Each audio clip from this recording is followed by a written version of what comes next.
नमस्कार दोस्तों, मैं अंकुर उपाध्याय स्वागत करता हूं आप सभी का एक बार फिर से अपनी नई वीडियो में। दोस्तों, बड़ी नेगेटिव न्यूज़ टाइप आ रही है जो मैं आप सभी के साथ अभी शेयर करने जा रहा हूं। अभी वीकेंड पे हमने देखा कि प्रेसिडेंट ट्रम्प का भारत के प्रति थोड़ा सा एक सॉफ्ट कॉर्नर सामने आया, बट टैरिफ को लेकर कुछ भी नहीं कहा उन्होंने। हालांकि उन्होंने ये जरूर कहा कि हम दोबारा मिल सकते हैं, बात हो सकती है। करंट मोमेंटम, करंट सिचुएशन को उन्होंने गलत बताया। प्रेसिडेंट ट्रम्प केवल एक चीज़ चाहते हैं कि रशिया से कोई भी क्रूड परचेज ना करे, ठीक है, क्योंकि वो सोच रहे हैं कि जो पैसा रशिया के पास फंडिंग पहुंच रही है क्रूड के बदले, उससे वो बमबारी कर रहा है यूक्रेन के ऊपर। और प्रेसिडेंट ट्रम्प चाहते हैं कि ये जंग जल्दी से जल्दी शांत हो जाए। लेकिन इस समय जो सबसे ज़्यादा गलत है वो ये कि रशिया से केवल हम ही तो क्रूड परचेज कर नहीं रहे, परचेज तो चाइना भी कर रहा है, और परचेज खुद गैस एनर्जी जो है यूएस भी कर रहा है, और यूरोपियन यूनियन भी कर रहे हैं किसी हद तक कुछ कमोडिटीज परचेज। तो केवल भारत पे क्यों, ये एक सवाल था। ऐसे में प्रेसिडेंट ट्रम्प ने यूरोपियन यूनियन के साथ मिलकर बातचीत करी है और उनसे बोला है कि आप भी ऐसा ही कुछ कदम उठाइए, जिसके बाद मार्केट में कुछ खबरें चल रही हैं कि यूरोपियन यूनियन कुछ सैंक्शंस लगा सकता है चाइना के ऊपर, इसलिए क्योंकि वो रशिया से क्रूड ही नहीं गैस भी परचेज कर रहा है और वो पैसा यूज हो रहा है वॉर के लिए। तो ये बिग ब्रेकिंग है। इनफैक्ट उन्होंने चाइना का नाम लिया है, साथ ही साथ उन्होंने ये भी कहा है कि जो भी थर्ड पार्टी रशिया के साथ डील ट्रेड कर रही है उनके ऊपर सैंक्शंस आ सकते हैं। तो ये मैटर गंभीर नहीं, बहुत गंभीर होता हुआ दिख रहा है। मैं आपको बताता हूं क्या है exactly word to word. European Union officials are discussing potential sanctions against China and other third countries for purchasing Russian oil and gas in response to growing US appetite to curb Moscow's ability to fund its war against Ukraine war।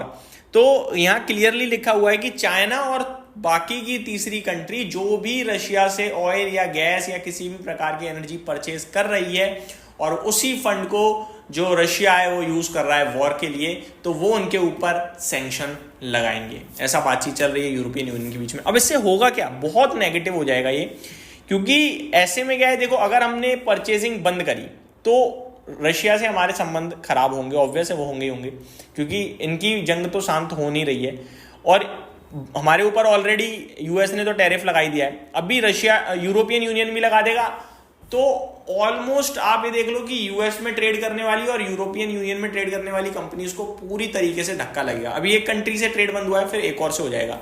और Europe से भी हमारा सौदा चलता है, Tata Motors वगैरह, हालांकि उनका तो प्लांट भी यूरोप में है, बट यहाँ से भी बड़े लेवल पे चीज़ें शेयर करी जाती हैं, एक्सपोर्ट करी जाती हैं। तो ये बड़ा नेगेटिव होगा दोस्तों।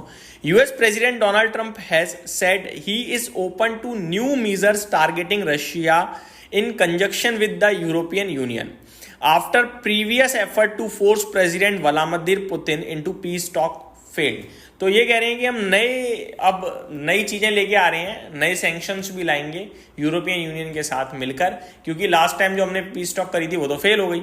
European union officials and diplomats begin negotiation on Sunday over what could feature in a new sanction package with potential secondary sanctions against China, a major buyer of Russian oil and gas, raised in many of the discussions, according to 3 people briefed on the primarily talks. तो देखो China तो एक बार को बर्दाश्त कर जाएगा क्योंकि बहुत बड़े लेवल पे प्रोडक्शन करता है, बट बर्दाश्त ही कर पाएगा जी, मतलब ऐसा नहीं है नेगेटिव नहीं है उनके लिए, नेगेटिव तो होगा, बट ये सारी चीज़ें कहीं ना कहीं थोड़ा सा माहौल और गलत करते हुए दिख रही हैं।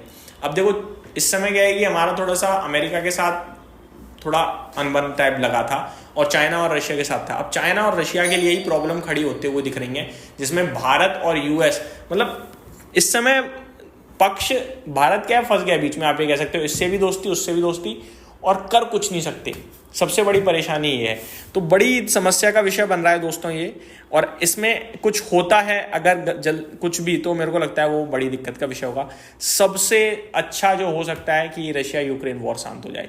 अभी तक हमें फर्क नहीं पड़ रहा था, 3 साल से चल रही है, बाजार भी इग्नोर करता था, लेकिन अब ये मैटर इतना गंभीर है कि वो डायरेक्ट इंपैक्ट डाल रहा है, क्योंकि वो जंग करते हैं, यहाँ टैरिफ लग जाता है, और टैरिफ लगाने वाले उन दोनों में से कोई नहीं, तीसरी पार्टी है, चाहे वो यूएस हो चाहे वो अब यूरोपियन यूनियन भी सामने आ रही है। यहाँ पे खबर कुछ और भी है। Trump on Sunday says he was not happy with Russia, adding that certain European leaders are coming over to our country on Monday or Tuesday individually, and I think we are going to get that settled. Asked when he would speak to Putin next, he replied, very soon, over the next couple of days, the Russia-Ukraine situation, we are going to get it done. तो यही सब चाहते हैं। अगर ये शांति बन जाए ना तो मजा ही आ जाए। हमारे ऊपर से 25% का टैरिफ जाएगा, और टैरिफ जाते ही बूस्ट, इकोनॉमी वैसे इस समय बहुत कुछ कर रही है और फिर और बूस्ट होगा। बट जैसी जैसी चीज़ें हैं वो नेगेटिव है। अब देखो दो तरीके हैं सोचने के। पहला ये है कि मामला कर रहा होता हुआ दिख रहा है, नेगेटिव हो सकता है, बिगड़ सकता है माहौल। और दूसरा सोचने का तरीका ये भी है कि इतना कर रहा हो जाए कि चीज़ें सॉल्व भी हो जाएं, सॉल्व भी करनी पड़ जाए, और सॉल्व होंगी तो फिर वो बहुत पॉजिटिव हो जाएगा। यही सारी चीज़ें आप देखते हैं क्या होगा क्या नहीं होगा। बट ये खबर डेफिनेटली काफ़ी नेगेटिव है। बट इसमें पॉजिटिविटी ढूंढने निकलोगे तो ये कि इतने सैंक्शन लगा रहे हो तो शायद शांति ही बन जाए, और शांति होगी तो उससे अच्छा कुछ हो ही नहीं सकता। ये मेरी तरफ से आपके लिए एक फ्रेश अपडेट थी। उम्मीद करता हूँ डिटेल्स पसंद आई होंगी। Thank you so much for watching this video. Have a great day guys.